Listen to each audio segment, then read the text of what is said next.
feel like I grew up, taking photographs because my grandfather was a professional photographer.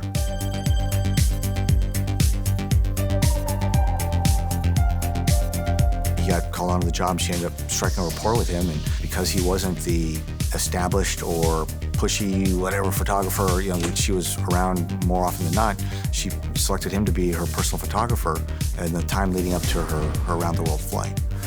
He told me a story at how he was supposed to go on the flight, and that because his photographic equipment and he were taking up gas weight, they elected to ditch the photographer. Once she disappeared, he actually ended up locking away all the negatives in his repository until it was coming up on the 50th anniversary of her disappearance, when he actually went back and pulled them out. And then he spent the rest of his life going around and talking to people about his experience with her and showing his photographs.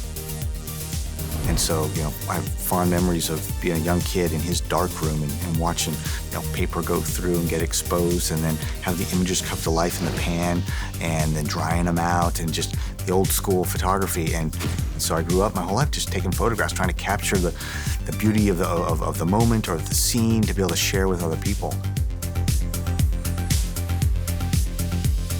And certainly that extension, was something I was really looking forward to on my first flight, to take pictures of our planet.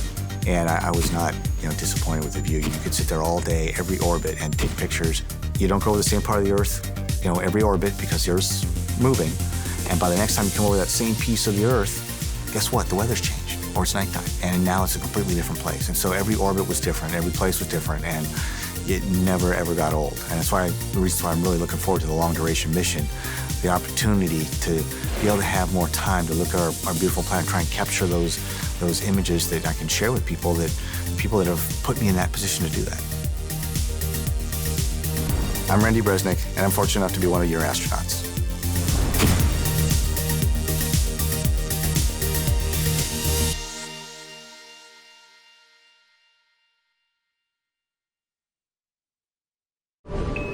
Subscribe for more space.